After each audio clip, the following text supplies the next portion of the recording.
I love you. देखिए एक बात बताएं, मैं गरीब का बेटा हूं, मेरे पास औकात नहीं थी कि मैं ग्रेजुएशन कर सकूं। वो अमीर के बेटा थे, वो तो पीएचडी भी कर सकते हैं। तो ना कि एनडीए के सारे नेताओं को मैं 4 दिन के अंदर पागल घोषित कर दूंगा। इनका भाषा नहीं देख रहे हैं, रेत तो कार पे आ गए हैं खेसारी को बोलने के लिए। अब पता नहीं, उन्हीं से पूछिएगा कि उनको कितना ठगा हूं मैं रोजी रोजगार की बात कर रहा हूं, वो धर्म की बातें कर रहे हैं। मैं धर्म विरोधी कभी ना था, ना हूं, ना कभी रहूंगा। बात करो ना, आप रोजी रोजगार पे बात करते नहीं, आप सिर्फ मंदिर मस्जिद पे बात करते हो। आज माइक के सामने आप सबको बोल रहा हूँ कि ये आज के आज पूरे एनडीए के नेता और ये स्टार प्रचारक जो 4 हमारे बड़े भाई हैं, ये प्रेस कॉन्फ्रेंस करें और कह दें कि कल से फैक्ट्री का शिलान्यास यहाँ पे होगा, कल से बेहतर कॉलेज बनेगा, शिलान्यास होगा।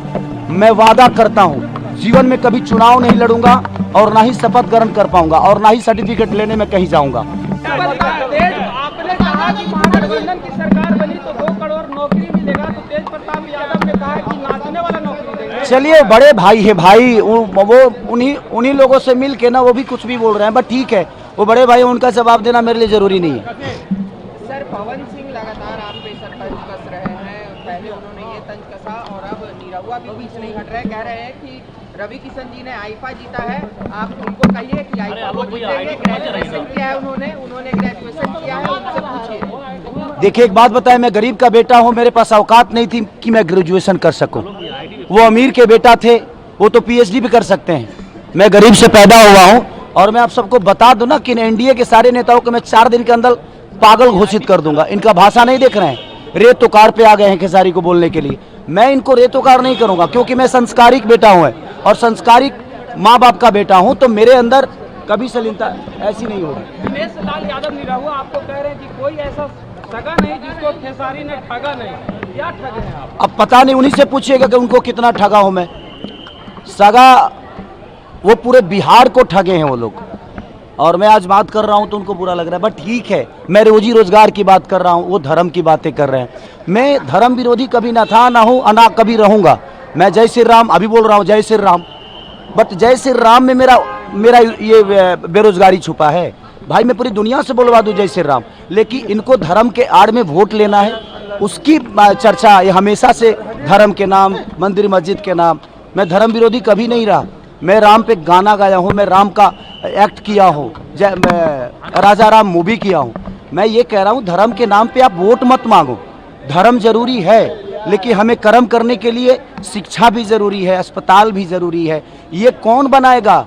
ये इसके लिए का दूसरे को वोट देंगे? हम सब आपको वोट दिए हैं हर चीज़ करने के लिए, तो आप हर चीज़ पे बात करो ना। आप रोजी रोजगार पे बात करते नहीं, आप सिर्फ मंदिर मस्जिद पे बात करते हो। ये मुद्दे को भटकाते हैं दूसरी तरफ, हर बार जंगल राज की बात करते हैं। आज जो बच्चे शिक्षा से दूर हैं वो 20 साल के बच्चे हैं, और 20 साल से किसकी सरकार है? मानिए हमारे चाचा नीतीश कुमार जी की। अब सोचिए बेरोजगारी से कौन मर रहा है? आज जो 20 साल के बच्चे हैं वो मर रहे हैं। तो मैं वही तो सवाल कर रहा हूँ कि आप जंगल राज की बात, हमारे पापा जंगल राज के हो सकता है हिस्सा होंगे, भाई मैं नहीं था तो मुझे प्रॉब्लम हो रही है, मेरे आने वाले भविष्य की प्रॉब्लम हो रही है, मैं उस पर चर्चा करता हूँ। तो ये अब मेरे को धर्म विरोधी बता देते हैं कि आप धर्म विरोधी हो। मेरा हमेशा से यही रहा है कि भाई, अगर मैं आज माइक के सामने आप सबको बोल रहा हूँ कि ये आज के आज पूरे एनडीए के नेता और ये स्टार प्रचारक जो 4 हमारे बड़े भाई हैं, ये प्रेस कॉन्फ्रेंस करें और कह दें कि कल से फैक्ट्री का शिलान्यास यहाँ पे होगा, कल से बेहतर कॉलेज बनेगा, शिलान्यास होगा। मैं वादा करता हूँ जीवन में कभी चुनाव नहीं लड़ूंगा और ना ही शपथ ग्रहण कर पाऊंगा और ना ही सर्टिफिकेट लेने में कहीं जाऊंगा। और आजीवन अगर मेरे सर्टिफिकेट लेने में ही इनका छुपा हुआ है बेरोजगारी छुपा हुआ है, ये मुझे दोषी बना रहे हैं बेमतलब का, ये मुझे टारगेट कर रहे हैं। भाई मुझे टारगेट मत करो। बिहार बेरोजगारी से डूब रहा है, शिक्षा से दूर है, अस्पताल से दूर है, उस पर बात करो ना आप। सर, एक आखिरी सवाल रहेगा सर कि क्या लग रहा है, आप लगातार प्रचार में जा रहे हैं, महागठबंधन की सरकार बनने जा रही है बिहार में? आपको नहीं लग रहा है? मैं तो पहले चरण में 100 में 100 हैं हम ही, बाकी कोई नहीं है। और आप देखिएगा खेसारी के आने के बाद सरकार बदलेगी। आप भाषा इनकी नहीं देख रहे हैं, किस हिसाब से बोल रहे हैं। अब ये रेत तो कार पे आ गए। आप बड़े हैं, लेकिन भाषा का मर्यादा आपको होना चाहिए। तो मुझे लगता है कि ये सारे के सारे बौखलाए हुए हैं, ये पार्टी के हैं।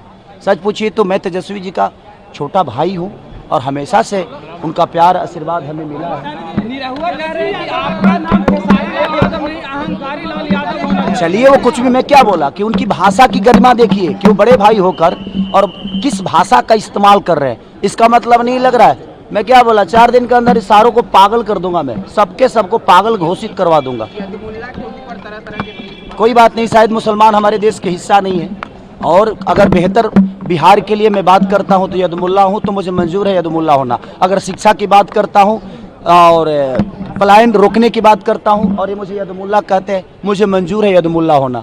मुझे कोई फ़र्क नहीं पड़ता कि मैं यदुमुल्ला हूं कि मैं क्या हूं। आप बिहार को बेरोज़गारी से दूर कर दो, बिहार के बच्चों को बेहतर शिक्षा दे दो, बिहार के बच्चों को बेहतर पलायन रोकने की बात कर दो, उनको अपने घर में रोक दो, अपने माँ बाप के साथ रहने पे मजबूर करो। मैं उसके, अगर उनको ये शब्द बोलने से और ये करने से यदुमुल्ला कह रहे हैं तो आई एम यदुमुल्ला, मुझे कोई फ़र्क नहीं आपने पड़ता। कहा है कि हम गंदा गाना सीखे हैं इन्हीं चारों लोग से गाने के। बिल्कुल सीखा हूँ भाई, आगे यही थे ना। और जहाँ तक कह रहे हैं ना कि उन्होंने ये जीता है, उन्होंने वो जीता है, तो भाई मेरे से पहले तो रवि जी के बाद आप आए थे ना, तो आप क्या क्यों नहीं जीत लिए? तो आप नहीं जीते तो हम भी छोड़ दिए, हम नहीं जीतता हूँ, रहने दो, इसलिए मैं भी नहीं जीता। सर वोट चोरी के ऊपर लगातार सवाल उठ रहा है। वो तो आज से थोड़ी हो रहा है, कितनी बार हो रहा है। I love you.